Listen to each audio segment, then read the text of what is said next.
Thank you for all joining today once again. Yesterday we had our day one, which was a wonderful day. We started with amazing, inspiring meditation with the Buddhist monk, Shokei Matsumoto-san. We also had an inspiring speech from Professor Inakage. Morning, Joe. And we were discussing and sharing about dreaming. So I think we started yesterday by thinking about our inner self, where we stand, and I think it worked out pretty well. And we also had amazing speakers from the US and also from Japan. And I think it brought us to think about a lot of the things that are going around us today. Yesterday, it was more about how we structured this summit is that yesterday was connect and scan, and today it will be focus and act. So today, it will be a little different from yesterday. It'll be a little more interactive. Okay, thank you very much, Terada-san, for the introduction and opportunity to present what I am doing right now. So I'm managing an association for Japan Association for Cellular Agriculture. And could you go to the next page? Thank you. So cellular agriculture is the technology which creates cultivated food. It's not cultivated food is a new way of producing protein by taking cells directly from animals and cultivate it outside the body of the animal to create the protein sources. And it is considered to be relatively sustainable because of the resource efficiency nature of this technology, and also lower possibility of spreading animal disease because the cell culture need to be in a super high clean environment, and also which would lead a longer shelf life to the meat, and also would change the cold chain of the food supply, animal protein food supply. Also in Japan, thank you very much. So in Japan, there are several work being done in this area, mainly focused on cultivated beef and especially Wagyu, which is also some of the budget for the Wagyu is coming from the Ministry of Economy. But also there's also there is another project which is focused on eel or maybe tsunatoro, because there are animal species which is said to be, some species is said to be being extinct. So right now, could you go to the next page? Thank you. So now what I'm doing right now is not to promote new technology, but to design emerging technology, design regulation around emerging technology, because that's the area that I'm really interested in.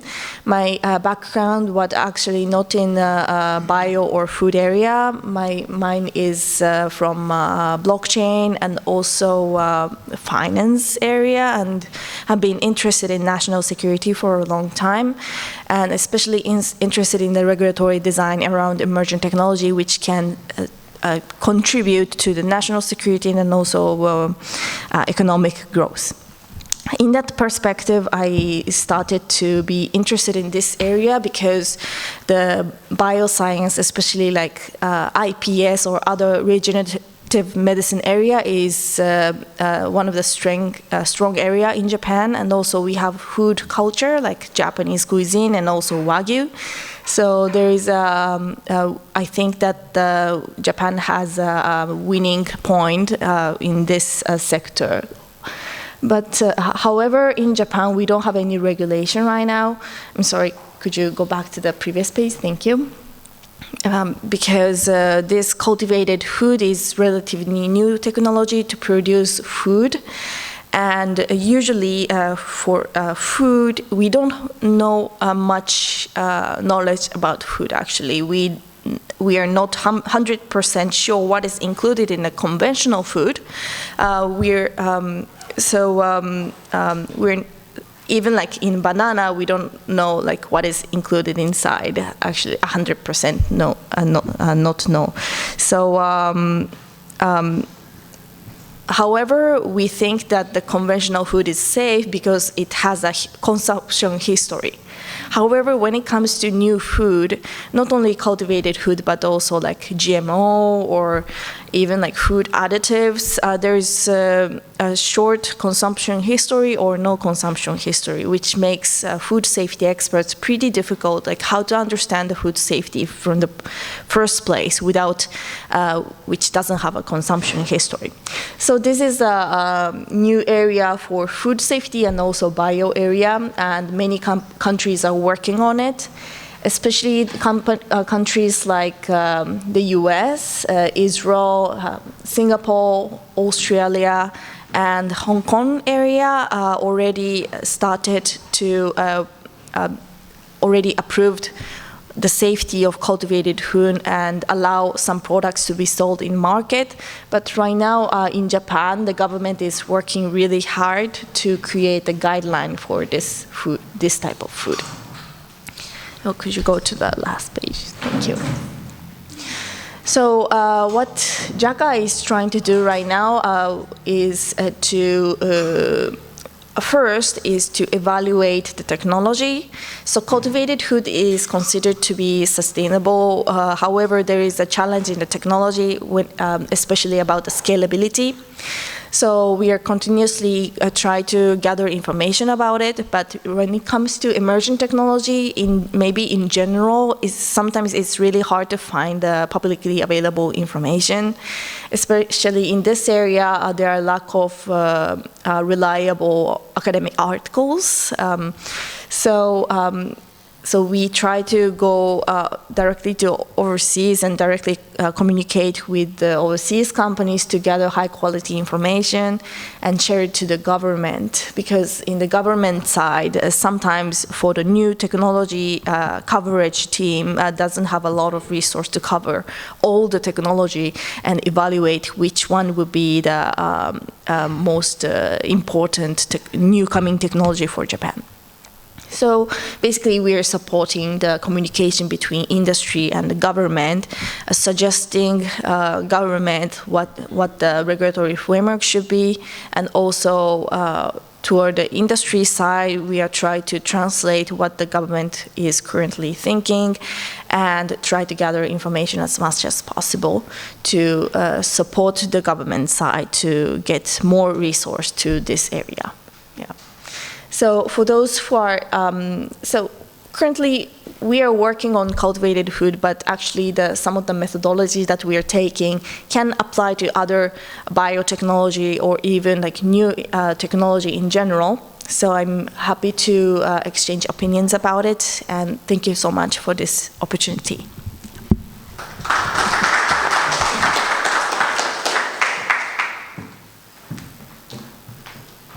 Thanks, Megumi-san. That was very interesting, especially thinking about the regulatory framework and working with government. Now we have Masatoshi Funabashi.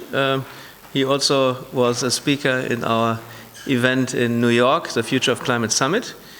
And he's president of Synecoculture and also a senior research director at Sony Computer Science Laboratories. And his topic is how to create biodiverse ecosystems which can be edible. So thanks for coming, everyone, in this rain. Sorry, I was a bit late.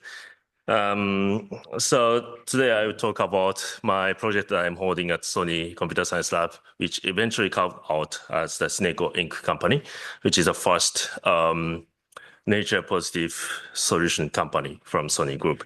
So here is a famous picture of how much we humans are degrading the biodiversity all over the world. And as you can see it, where we have human settlement or agricultural land. So agricultural land is really imposing a heavy burden to biodiversity, and we have to do something on it. So as a researcher, my idea is to focus on the very small scale farming, because this is where we don't have any science-driven innovation. So it's just small farmers doing the traditional works, and it's not even good actually. So these farms there are a lot of people, like almost half of the world population, working on this kind of small-scale farming, and we cannot actually leverage these people because they are actually left behind the development, especially in the developing countries.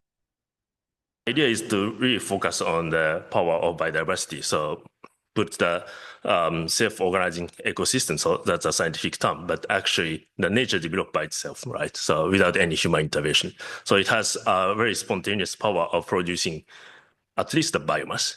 And if we can change this biomass into edible thing like food, we can still make use of it as a food production system. So that's a very primitive concept I started 15 years ago.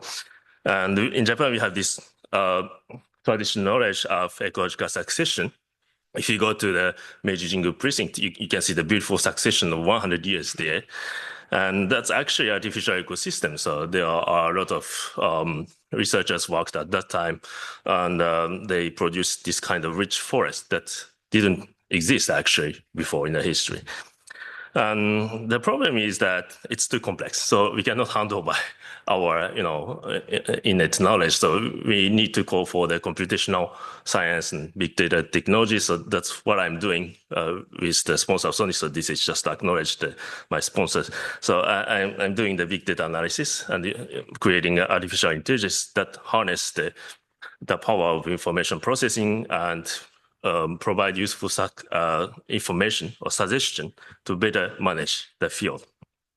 So I just go quickly because I only got 10 minutes. So yeah, we fly the drone and we take the pictures and do the 3D modeling, and we have the virtual reality platform. We can put any kind of text to communicate with because our language is not made to transmit the ecological knowledge. It's for social interactions, and ecosystem is really complex. So we need this kind of 3D plus time representation to better share what we have as an experts in the field. Okay, so far I've been working not only in Japan, but targeting the global south. And one of the significant cases is happening in Burkina Faso in the south of the Sahara Desert. So here we have a really hard soil degradation because of traditional ways of monoculture systems. And there's kind of agricultural lands that are left that became infertile and left behind actually. And we reacquired this kind of land and planted 150 edible plant species there. So it's locally available and creating a rich forest. And this is what's happened after 3 years. On the left is a control plot. We didn't do anything. So during the dry season, there's no regeneration of ecosystem because there's no water. And even during the rainy season, the rain is too heavy. So it's just actually eroding the soil. So there's no regeneration, even during the rainy season as well.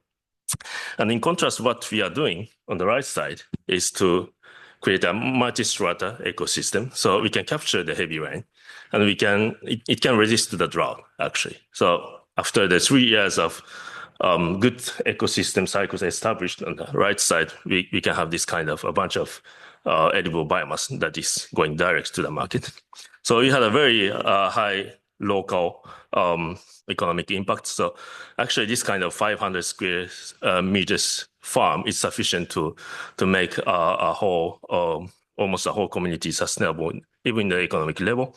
So we had a lot of collaboration with local stakeholders because this is something that they want actually. They don't need to import fancy technology. They just want to make a kind of sustainable living based on the things that they do have and based on their effort and create a so-called decent work. So light physical labor, not much of education, but still be able to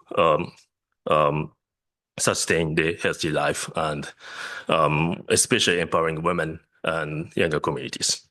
So that's what I've been contributing. And I guess this symposium is supposed to talk about cities. I just put here. And this is actually the World Economic Forum record that I'm co-authoring, and it's about the city. And according to our research, we are facing the risks of disruption of GDP. Almost half of it could be damaged or lost because of the nature-related risks. It's coming from the climate change or natural disasters and other related chain reaction of the risks. So the remedy for it is actually to go nature positive and replace what we see as gray infrastructure as concrete thing. Okay, it's cool, it's fancy, but we need to replace with ecosystems and make the ecosystem works to mitigate the flooding, mitigate the heat and other risks. So here is one of the examples that we are doing in Tokyo on the rooftop garden in Roppongi. So it's not close to here, but you can just some stations of the subways and you can reach there. And we are again doing the same thing as in Burkina Faso, putting in this case 200 edible plant species in a small garden here. And the concept of design is to actually make use of these complex networks, because when we do this conservation in the city, we still tend to focus on the flagship species, which is the fancy species. While in the conservation project, it's mostly large mammals that is attractive and charismatic, and of course it's ecologically important. But actual ecosystem is working on the right way, right side way.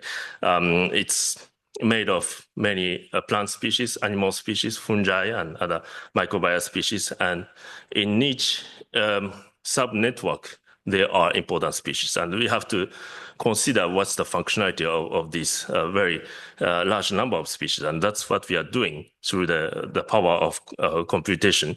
And we are putting all that in the database and resolving multiple trade-offs, and also considering the aesthetic aspect and also other needs that the client would want to put, because this is a more building, and we need to have some philosophical concept to actually sell this landscape. So this is the design process. And surprising what we had, okay, the outlook is important, but the more important thing is that we had a very high microbial diversity in the soil. So the soil microbiodiversity is very essential for our health. So it comes to our skin, and possibly we can get into our digestive organ. So it really affects our health. There's already a lot of studies, not only in Tokyo, but in UK, for example, that the children raised in the kindergarten with a lot of nature has a stronger diversity of gut microbiota, and they are more resistant to the diseases, or they have less risks of allergy, for example. And food-wise, also, we have very interesting health protective components from our product. This is the case of tea metabolite. I don't get into details, but in summary, actually, the biodiversity enhanced nutrition diversity, microbiodiversity, and it's a really essential support of our health. And it actually has the medical effect. We are collaborating with the medical facilities, and it's also happening in Tokyo. And so these are either patients of dementia and who needs the drug treatment, and some like the exercise or rehabilitation, but we did it in our farm, in a Synecoculture farm. And actually we succeeded to reduce the drug prescription, and the cost reduced amounted to about $130,000 per patient. And in Japanese yen, it's about 20 million Japanese yen saved for the drug cost for a patient, actually. So we are actually combining these businesses, so recovering and augmenting the ecosystem with Synecoculture, and also making use of the effect of biodiversity in the healthcare industry, and make it both healthy society and healthy ecosystem. And it's called the concept of planetary health recently. Okay, so maybe I ran out of time, so I'll skip the education part, but here is the global concept. So far, we have been thinking the natural ecosystem is good, which is still true. But if humans are increasing, we cannot actually reduce our effect. So in any case, human presence is there. So why don't we think how human can influence the nature in a positive way? So that's the real nature positive, and that's the foundation, what I call the augmentation of ecosystems. And in this slide, it's written augmented ecosystem, 拡張生態系 in Japanese. All right, so I'm also doing some economical analysis. So this is the last thing. So this is the retake of the famous Dasgupta report adopted by the UK government. And actually, we already know that the current innovation rate is not sufficient to make ends meet to become self-sufficient within the 1 Earth environmental capacity. But if we can go really nature positive, and we can still make it because it's not the innovation technology replacing the environmental burden. We are recreating nature. And we live on that, and at the same time, reinvesting in the nature capital so that it can be sustainably giving back the return to us. And the scenarios for this, which I call the nature positive augmentation scenarios, should happen really quickly. So almost like 2 to 4% growth rate of such industry in the coming decade or 2 decades. And otherwise, we cannot make it. So for that purpose, I created this Syneco company and providing consultation. And yeah, so that's also why I'm here, and I'm happy to connect with you if any of interest. Yeah, I stop here.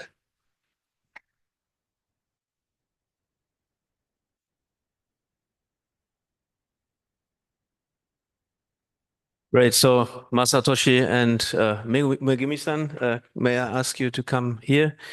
And today we have a little bit more interactive style, and we have heard now 2 different perspectives, basically. One is to do a cellular agriculture, cultivated, how did you call it? Cultivated food. I was about to say meat, but it's not only meat, right? So, okay. And also augmenting nature with AI and having the positive effect of humans going into making nature actually even better.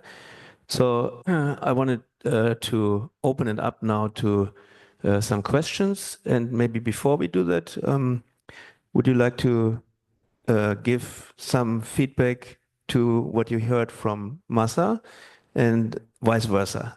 Very quickly. You didn't hear her presentation, so. Yeah. Yeah. Oh, okay. Yeah, I was very impressed about the human interaction to the nature to make it in a better place. Yeah, thanks. And I'm counting on the cellular agriculture for some basic food, indeed, because the nature is really capricious. So some crops would not grow in my system, but with cellular agriculture, we can secure the basic crops. Yeah. Good. So does anybody have a question? Thank you. Question for Megumi. 2 questions, if I may. First question, how is the consumer acceptance of cultivated food? Second question, is it cheaper? Can it be cheaper to create food in this way compared to traditional agriculture and meat, livestock production? Thank you for your question. So in Japan, for example, 45% of people would like to at least one time try for cultivated food. However, because in Japan, we don't have like product in front of us, it's really hard to measure the acceptance without any product yet. And regarding the cost, it can be much cheaper, or it can be much higher. So currently, I'm personally not sure about how the industry would overcome about the scalability issue. But one NPO is assuming the cost will be $6.5 per kilogram for the 100% cells. And companies tend to like mix the cells with like plant-based food to make it a more reasonable price. And the price will be the report said it will be by 2030, but we're still not sure yet. Thank you. More questions? Pino?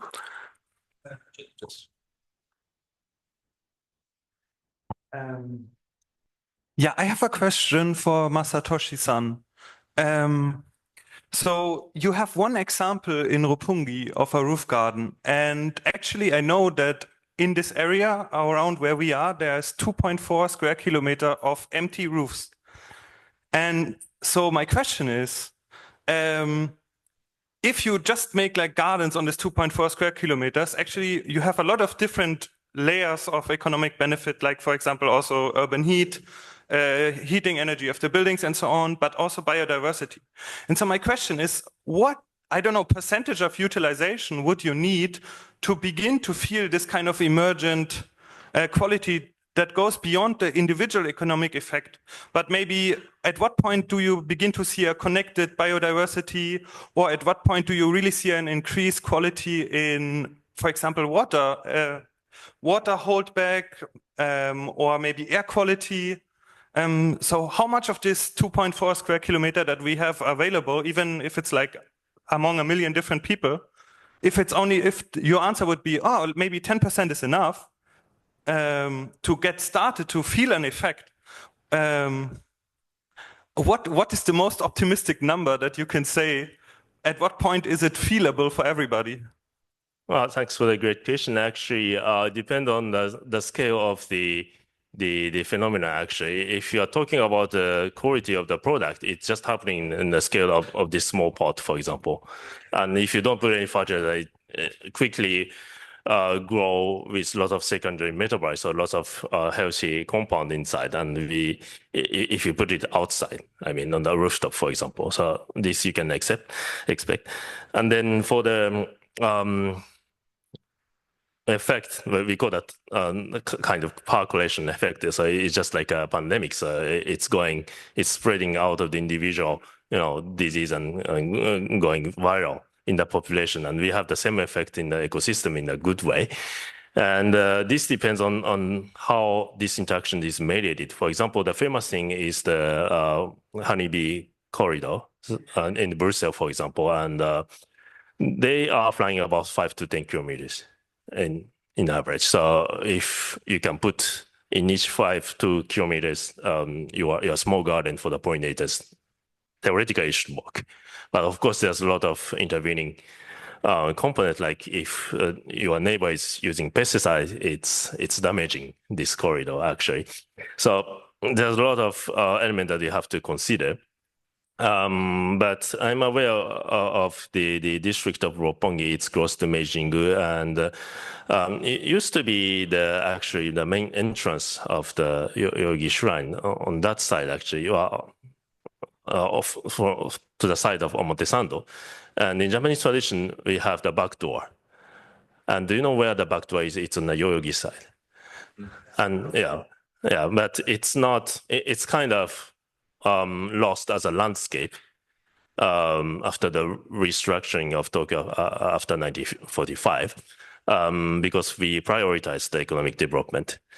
But we know that there's a huge rooftop. If accumulated, it could be a huge surface, and it could serve as a real, in a real traditional sense, the backdoor pass to Meijingu, and I want to revitalize it actually. And we also know that there are some small rivers running under the road actually, and the Shibuya means the valley actually. And there's a famous traditional Japanese song that was composed there, but today it has nothing to do. It's called Haru no Gawa, so the little stream of spring.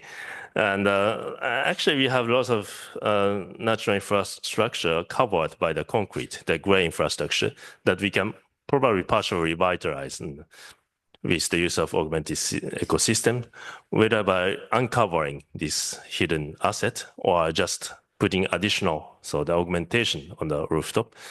So I don't have a really clear answer of like 10%, 20%. So in summary, in complex ecosystem, we have the law of 2080, for example, if you can change the 20% of the system, so it can cover the performance, expected performance of 80%.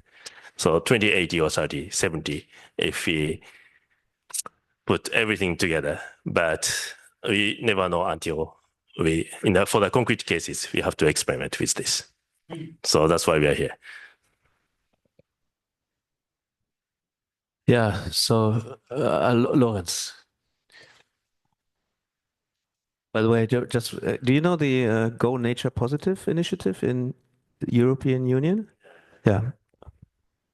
Actually, not really nature positive in an absolute sense, because it's taking the baseline in 2020 or 2022 or something like this. So it's just like you're building up nature until 2022 and say, hey, are you okay? And then there's a slight recovery, and that's nature positive for the moment. Seriously. Yeah. So it's not absolute nature positive in the historical sense. It's just compared to 2022.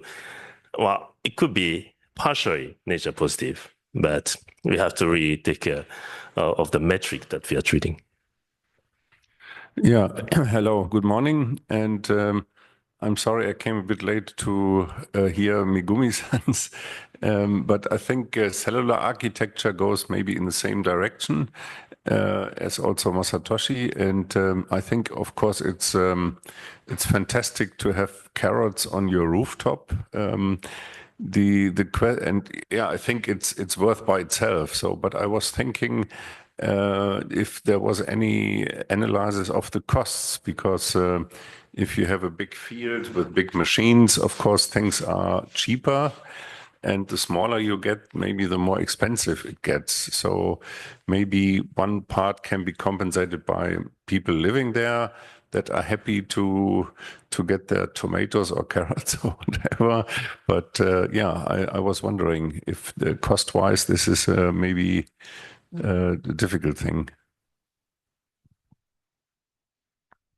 Should I answer? Okay, all right. Yeah. Sure. You Yeah. had a question about cost already, but Yeah. So it's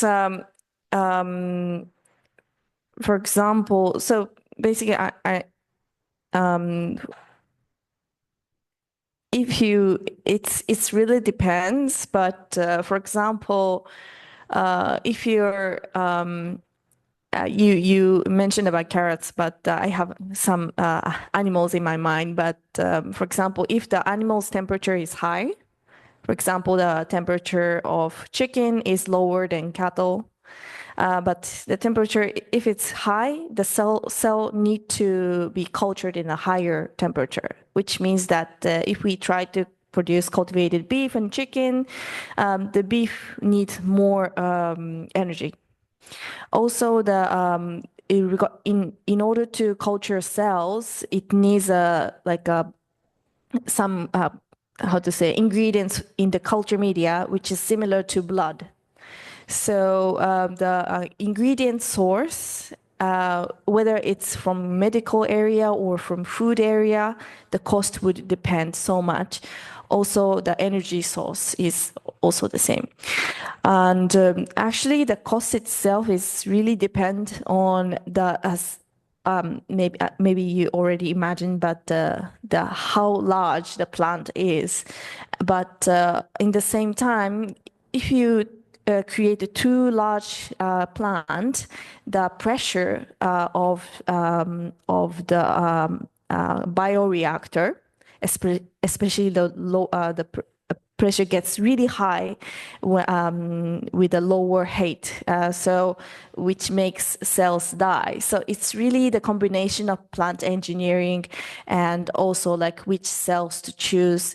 And yeah, so it really depends. So but it's really hard to assume the cost, because in order to do the predict it in an accurate way, you need an assumption regarding the culture media ingredients, which is currently company secret. So it's really hard actually for the government and also NPO around this technology, trying to evaluate the cost and also the sustainable impact toward the earth without knowing the company information.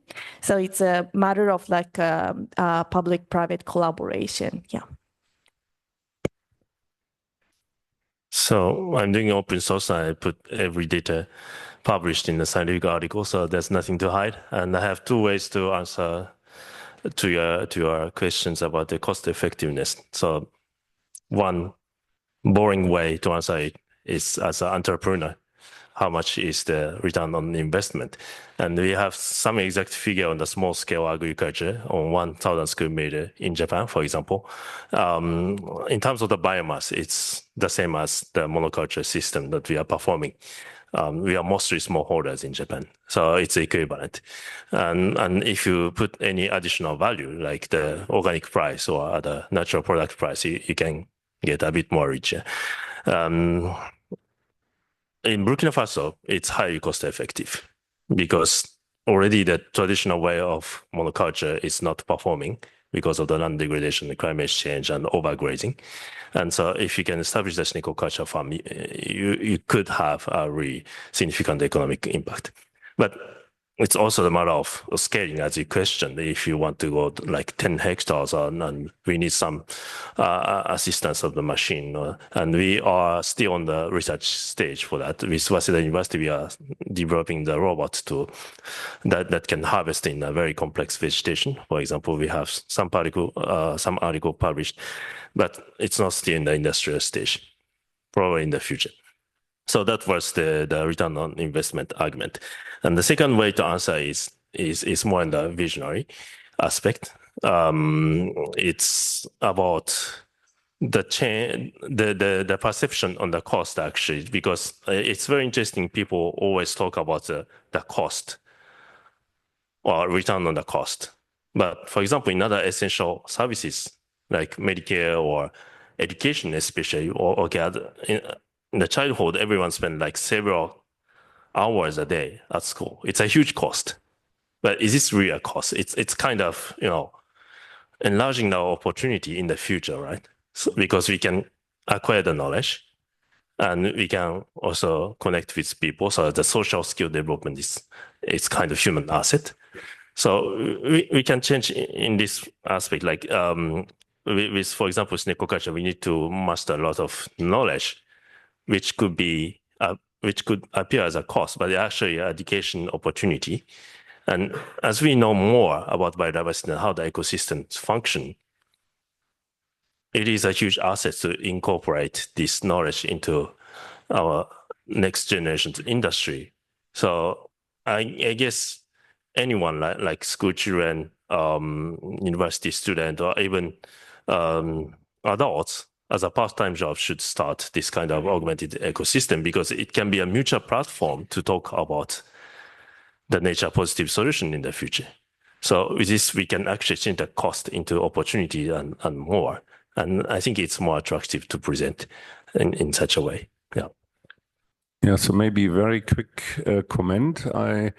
My brain doesn't work so fast in Saturday morning, but thinking of yesterday's circularity, I think that's the perfect example for circularity. You have your things grown on the rooftop. You just go up and pick them. You don't have transportation. So normally from the field, you transport to some wholesaler, and he transports to supermarket, and then you go to supermarket and buy them. So all these things are gone. So I think especially circularity might be a very good argument. Thank you. Okay. We maybe we can continue in the networking way, because we have already overrun time a little bit. So we come to the second panel. Thank you, Masa and Megumi. You will be here a little bit longer until 11, I think, right? Okay, great. So after the venture capital panel, we will have a break, and then we can also speak directly to Megumi and Masatoshi.